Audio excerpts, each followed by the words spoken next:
మనిషి అన్నప్పుడు మనసులో ఏ మూలనో ఆవగించంతన్నా జాలి దయ కరుణ అనేటివి ఉంటుంటాయి కదా.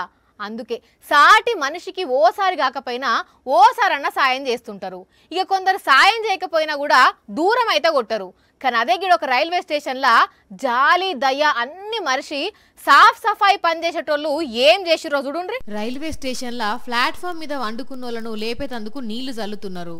పాపం నిద్రలున్న చిన్న పిల్లగాళ్ళను లేపేటాలకు వాళ్ళు ఎట్లా ఏడుస్తుండో చూస్తుంటేనైతే మస్తు బాధ అనిపిస్తుంది. పాపం అసలే చలికాలం ఆయే, మళ్ళా దాంట్లో పొద్దుగాల మీదికెంచి నీళ్లు పోసి లేపితే ఎంత సలిపెట్టాలి. అట్లని ఏం అనలేరు వాళ్ళు, ఎందుకంటే పేదోళ్ళు వీళ్ళు. ఇండ్లు లేనోళ్ళు కూడా ఉండవచ్చు. ఇది లక్నోలో ఉన్న చార్బాగ్ రైల్వే స్టేషన్. ఇట్లా సాఫ్ సఫాయి పనిచేసేటోళ్ళు ఈ పండుకునేటోళ్ళను లేపేతందుకు ఇట్లా నీళ్లు చల్లిండ్రు. ఇప్పుడు ఈ వీడియో వైరల్ అవ్వడుతోనే మస్తు మంది కోపం చేస్తున్నారు. కనీసం వాళ్ళకట్లా నీళ్లు చల్లేతందుకు మనసెట్లొచ్చింది అని అంటున్నారు.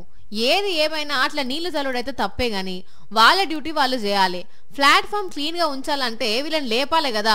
అట్లానే ఒక్కొక్కరి దగ్గరికి పోయి నిద్ర లేపలేరు కదా అనేది ఇంకొందరు అంటున్నమాట. ఏది ఏమైనా పాపం ఈ చిన్న పిల్లగాళ్ళని చూసి చాలా మంది బాధపడుతున్నారు.